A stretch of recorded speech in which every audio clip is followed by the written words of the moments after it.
고도로 발달된 과학과 수없는 정보의 시대를 살고 있습니다. 그런데 사람들은 그렇게 과학이 발달했음에도 불구하고 여전히 보이지 않는 어떤 힘을 의지하려고 합니다. 실제로 한 통계에 따르면 우리나라 성인 중에 절반 가까이가 점이나 운세를 본 경험이 있다 하고 말합니다. 요즘에는 스마트폰 앱으로 보기도 하고 타로 카페에 가거나 또 유튜브에서도 그런 점을 보기도 합니다. 아주 다양한 방법과 통로로 그런 것들을 이용하고 있는 것이죠. 그런데 이런 것을 운영하는 사람들의 가장 큰 관심 분야는 재물운이라고 합니다. 그리고 또 그것을 통해서 가장 얻고 싶은 것이 무엇이냐라고 말하면 마음의 위안을 얻기 위해서라고 대답한 것이 가장 높다고 말합니다. 또 종교가 없는 사람들을 대상으로 한 다른 조사에서 영혼의 존재에 대해서 물었을 때 약 40%가 넘는 사람들이 영혼이 있다 하고 대답했고, 사후에는 64%가 영혼이 어딘가에 존재할 것이다 라고 대답했습니다. 그리고 이들 중에서 30% 정도는 조상이나 사후세계와 같은 어떤 초자연적인 것을 믿는다라고 답했고, 이 사람들 역시 절반 가까운 사람들이 사주와 같은 무속신앙이나 이런 미신 행위에 대한 경험이 있다 하고 말했습니다. 이런 결과들을 볼 때 우리 인간은 초자연적인 무언가에 대한 그런 믿음이 있고 또 그것에 도움을 기대하고 찾으며 살아간다고 볼 수 있습니다.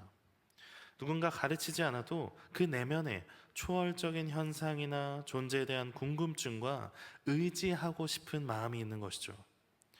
그런데 주의 깊게 살펴야 할 것은 첫 번째 조사에서 운세나 점을 볼 때 가장 관심이 있는 것이 재물이었고 또 이를 통해 얻고자 하는 것이 마음의 위안이었다 하는 점입니다. 사람들은 초월적인 존재를 통해서 나의 욕망을 채우길 원하고 마음의 위안을 얻기 바란다 하는 것이죠. 이런 인간의 본성은 오늘 우리에게는 없을까요? 물론 우리는 기독교인이기 때문에 운세를 보거나 사주를 본다거나 점을 보는 사람은 없을 겁니다.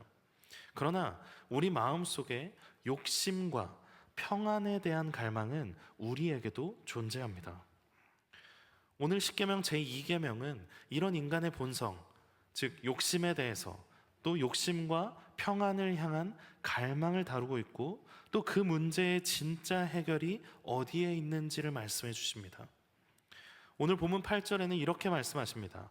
너는 자기를 위하여 새긴 우상을 만들지 말고. 하나님께서는 우상을 세우지 말라는 명령에 자기를 위하여 새기지 말라 하는 말씀을 하십니다. 하나님은 사람들이 자기를 위하여 우상을 만들려는 그런 존재라는 것을 아셨습니다. 우상을 세우는 이유는 성경의 시대에도 그리고 오늘 앞선 서론에 무속적인 신앙을 갖는 현대인들도 모두 같은 이유를 가지고 있습니다. 형태는 다르게 나타날지 몰라도 자신의 욕망을 바라는 그 마음은 동일하게 나타나는 것이죠. 눈에 보이고 손에 잡히는 무언가로 평안을 얻고 싶어 합니다. 그렇게 우상들은 대체로 눈에 보이게 만듭니다. 8절 하반절에 이렇게 이어집니다. 위로 하늘에 있는 것이나 아래로 땅에 있는 것이나 땅 및 물속에 있는 것에 어떤 형상도 만들지 말며, 이 보이지 않는 현실에 대한 답을 얻고 싶고 보고 싶기 때문에 눈에 보이는 것을 의지하기 시작합니다. 성경에 나오는 바알과 아세라도 이런 현실에 대한 욕망이 나타나는 신들이죠. 바알은 비와 풍요의 신으로 농경 중심 사회에서 매우 중요한 요소였죠. 또 아세라도 다산의 신이었습니다. 농경 사회에서는 인력이 곧 재산이었고 다산은 신의 축복으로 여겨졌죠. 당시 사람들은 이런 현실적인 필요와 욕망을 충족시키기 위해서 바알과 아세라를 섬겼습니다. 눈에 보이는 결과를 얻기 위해 눈에 보이는 신을 만드는 것이죠. 이런 현실적인 필요와 욕망은 오늘 우리도 동일합니다. 농사를 짓지 않는 사람이라고 우상을 만들지 않는 게 아닙니다. 우리는 여전히 불안하고 무언가 갈망하면서 살아가죠. 결국 우상이라는 것은 외적인 형상이 아니라 내면에서 시작되는 문제입니다. 그 중심에는 두 가지, 두려움과 욕심이 자리 잡고 있습니다. 이 두 가지의 감정은 하나님을 온전히 신뢰하지 못하게 만들고 다른 것을 의지하게 만듭니다. 사람은 불안한 현실을 마주하여서 두려움에 휩싸이면 무언가 의지하고 싶어집니다. 미래가 보이지 않을 때, 지금 나의 삶이 흔들릴 때 우리는 눈에 보이는 무엇이라도 붙잡고 싶어집니다. 때로는 그것이 사람이 되기도 하고 돈이 될 수도 있고 내 경험이나 느낌이 될 수 있죠. 출애굽기 32장에는 모세가 산에 올라가고 내려오지 않자 백성들은 불안해하고 두려워합니다. 모세를 통해 말씀하실 하나님의 임재를 신뢰하지 못하고 기다리지 못하고 계속해서 불안해하죠. 그런 마음은 결국 무엇을 만들었습니까? 금송아지를 만들게 됩니다. 눈에 보이는 형상을 만들어서 그 불안을 떨쳐내고 안심하고 싶었습니다. 눈에 보여야만 마음이 평안해지는 인간의 모습을 보여주죠. 이런 모습은 오늘 우리에게도 동일하게 있습니다. 우리가 간절히 소망하고 기도하는 제목들이 있습니다. 그런데 그 응답이 늦어지고 상황이 바뀌지 않으면 나도 모르게 하나님보다 더 손에 잡히는 것에 마음을 두고 싶을 때가 있습니다. 하나님이 응답하지 않으신다고 느끼는 그 순간에 우리는 다른 방법을 찾아 나서게 됩니다. 돈을 의지하고 관계를 의지하고 내 경험을 의지해서 일하고 해결해 보기 시작합니다. 두려움은 하나님보다 앞서는 다른 것을 의지하게 만들고 결국 그것은 우상이 됩니다. 그리고 그 우상은 점점 우리의 마음을 사로잡고 결국 하나님께 기도하고 의지하기보다 내가 택한 그 방법을 더욱 크게 느끼고 그것이 내 삶을 해결할 수 있다고 여기면서 계속해서 하나님이 아닌 그런 선택을 하게 만듭니다. 또 우상을 만드는 두 번째 이유는 욕심입니다. 사람은 단지 불안해서만 우상을 만드는 것이 아닙니다. 무언가를 더 얻고 싶을 때 우상을 만들죠. 사람들이 운세 중에서 재물운에 가장 많은 관심을 보인다는 그런 통계처럼 우리는 늘 더 많이, 더 잘 되기를 바랍니다. 물론 돈을 많이 갖는 것 자체가 죄는 아닙니다. 좋은 결과를 바라는 것도 자연스러운 마음이죠. 그러나 우리가 신앙 안에서 쉽게 빠지기 쉬운 착각이 무엇이냐면 도덕적으로 문제가 없으면 그것이 곧 신앙적으로도 옳다고 여기는 것입니다. 예를 들어서 나는 돈을 많이 벌어서 가난한 사람을 돕고 싶다 말할 수 있습니다. 얼마나 좋은 말입니까?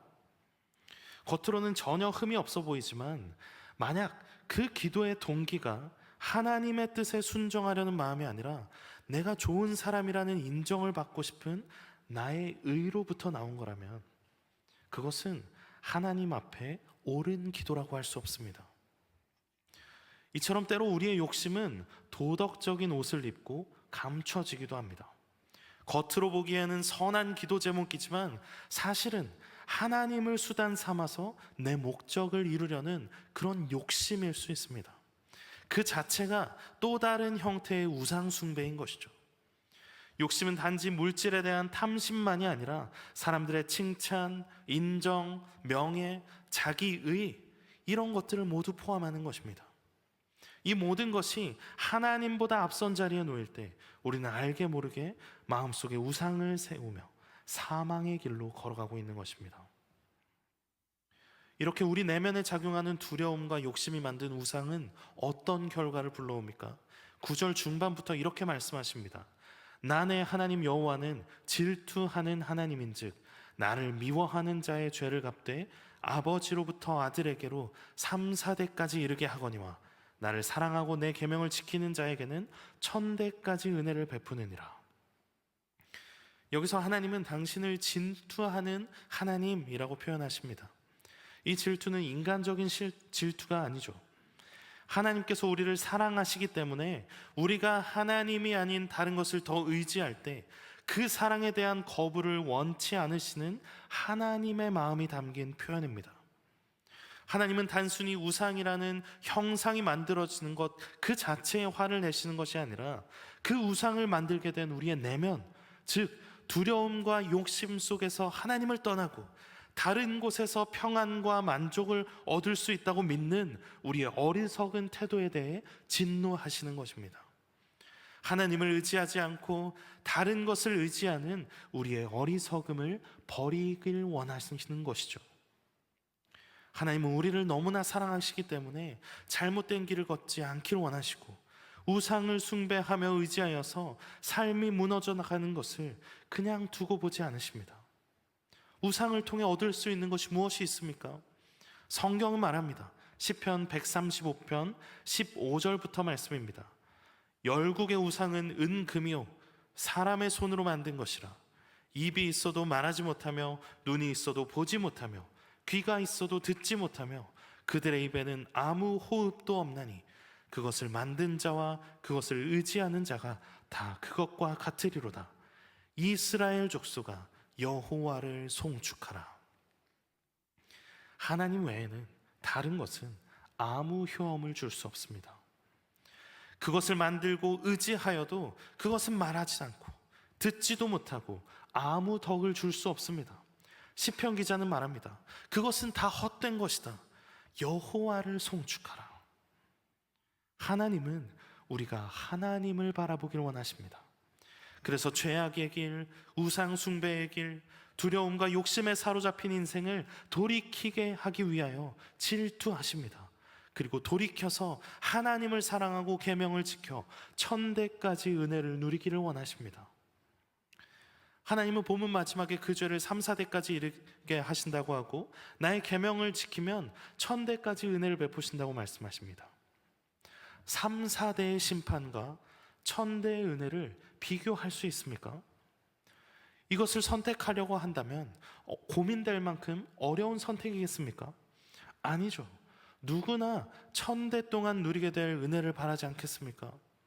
고민조차 되지 않는 이 두 가지를 제시하는 하나님의 마음은 너무나 분명합니다. 하나님은 심판을 통한 화가 아니라 은혜를 누리는 삶, 하나님의 사랑 안에 거하는 삶을 우리에게 제시하고 계십니다. 하나님은 우리에게 은혜를 주시기를 원하시는 분입니다. 그렇다면 우리 안에 두려움과 욕심의 문제를 어떻게 해결할 수 있습니까? 우리 안에 두려움과 욕심이 사라집니까? 사라지지가 않죠. 세상이 아무리 좋아져도, 내 환경이 조금 나아져도 또 다른 불안과 다른 욕망이 금방 우리의 마음을 사로잡습니다. 기술이 발전하고 환경이 나아져서 사라졌다면 지금은 더 욕심이 없는 사회여야겠지만, 여전히 욕심과 두려움으로 일어나는 수많은 문제들이 있습니다. 우리는 이 문제들을 스스로 해결할 수 없습니다. 인간은 이 문제를 해결할 수 없는 존재입니다. 우리는 연약하고 흔들리고 욕심 많고 불안한 존재이기 때문입니다. 그래서 하나님은 우리에게 예수 그리스도를 보내주셨습니다. 예수님은 우리의 두려움을 아시고 우리의 욕심과 모든 죄를 대신 짊어지시고 십자가를 지셨습니다. 히브리서 2장 18절 말씀입니다. 그가 시험을 받아 고난을 당하셨은즉 시험 받는 자들을 능히 도우실 수 있느니라. 예수님은 육신을 입고 이 땅 가운데 오셔서 인간의 연약함을 공감하시며 곁에 계셨습니다. 그렇게 히브리서는 우리를 능히 도우실 수 있다 하고 말합니다. 공동번역 성경에는 이렇게 말합니다. 그분은 친히 유혹을 받으시고 고난을 당하셨기 때문에 유혹을 받는 모든 사람을 도와주실 수 있으십니다. 그리고 그 모든 연약함과 죄를 지시고 십자가에 달리시고 죽음을 이기시고 부활하셨습니다. 그 부활을 통해 우리에게 영원한 생명과 흔들리지 않는 소망을 주셨습니다. 그 영원한 소망은 무엇입니까? 바로 하나님과 영원히 함께 사는 삶, 하늘에 예비된 영원한 하나님 나라, 완전한 하나님의 임재 안에서 살아가는 것입니다. 그리고 그 영원한 소망을 바라보며 오늘 여기에도 참된 평안과 기쁨을 누리게 하셨습니다. 그래서 히브리서 4장 16절에는 이렇게 말합니다. 그러므로 우리는 긍휼하심을 받고 때를 따라 돕는 은혜를 얻기 위하여 은혜의 보좌 앞에 담대히 나아갈 것이니라. 오늘 우린 연약하고 불완전하여서 우상을 만들고야만 하는 존재이지만 그의 긍휼하심을 입어 예수 그리스도를 알게 하셨으니 때를 따라 도우시는 그 은혜의 보좌 앞에 나아가야 합니다. 내 안에 두려움이 솟아오를 때, 떨림과 두려움이, 그 불안이 닥쳐올 때 내 안에 우상을 세우는 것이 아니라 우리의 영원한 소망이신 예수 그리스도께 나아가야만 합니다. 욕심이 싹틀 때 참된 것으로 채우시는 하나님 앞으로 우리는 더욱 가까이 나아가야 합니다. 삶에 두려움이 찾아오는 그 순간에 빨리 해결하려고 하기보다 하나님 앞에 먼저 기도할 수 있는 사람이 되어야 합니다. 하나님, 나의 이 두려움을 주체할 수 없으나 하나님이 나의 공급자 되시고 인도자 되심을 믿으며 내가 주의 뜻을 기다리겠습니다. 나의 믿음을 굳게 하여 주시옵소서 하고 기도해야 합니다. 눈에 보이는 것이 아니라 하나님의 인도하심과 평안 주심을 기다리는 신앙의 자세를 굳게 해야 합니다. 또 욕심이 솟아오를 때에도 하나님, 나의 의와 나의 소망이 아니라 하나님의 영광이 드러내는 그런 삶이 되도록 나의 욕심을 멈춰주시고 오직 주를 바라보며 주를 의지하게 하여 주시옵소서. 하나님의 도움을 구하며 기도하는 삶이 되어야 합니다. 하나님을 의지하며 살아가는 사람은 상황이 달라지지 않아도 그 마음이 흔들리지 않습니다. 현실이 변하지 않고 응답이 늦어져도 하나님의 선하시고 크신 뜻을 신뢰하며 기도하고 기다릴 줄 아는 인내가 생기게 됩니다. 욕심으로 눈이 멀어 앞에 있는 현실의 유익을 따르기보다 영원한 하나님 나라를 바라보며 살아가고 사람의 인정을 받기보다 하나님의 인정을 구하며 살게 됩니다. 그리고 그런 삶은 결국 두려움보다 믿음이, 욕심보다 순종이 앞서는 인생으로 변화하며 자라나게 됩니다. 시편 56편 3절과 4절에는 이렇게 말씀합니다. 내가 두려워하는 날에는 내가 주를 의지하리이다. 내가 하나님을 의지하고 그 말씀을 찬송하올지라. 내가 하나님을 의지하였사온즉 두려워하지 아니하리니 혈육을 가진 사람이 내게 어찌하리이까. 사랑하는 성도 여러분, 오늘 10계명 제2계명은 단순히 우상의 형상을 만들지 말라는 그런 금기가 아닙니다. 두려움이 몰려오고 욕심이 고개를 들 때 손에 잡히고 눈에 보이는 것을 의지하고자 하는 우리의 연약함에 대한 경고의 말씀이자 예비된 하나님의 은혜로 부르시는 사랑의 말씀입니다. 하나님 우리에게 분명히 말씀하십니다. 나를 사랑하고 내 계명을 지키는 자에게는 천대까지 은혜를 베푸니라. 하나님은 질투하시는 하나님이시지만 심판하기 위함이 아니라 하나님의 사랑과 은혜 안에 거하게 하기 위하여 오늘 우리에게 명령하고 계십니다. 오늘 이 계명을 통하여서 하나님은 우리를 두려움과 욕심에서 벗어나 참된 자유로 예수 그리스도의 십자가 복음을 통한 은혜의 삶으로 우리를 부르십니다. 어떤 상황에서도 하나님만을 의지하십시오. 응답이 더뎌도 현실이 녹록치 않아도 답이 없어 보여도 살아 역사하시는 하나님을 바라보십시오. 하나님을 의지하는 삶은 결코 헛되지 않습니다. 그의 은혜가 충만하게 우리 삶에 임하게 됩니다.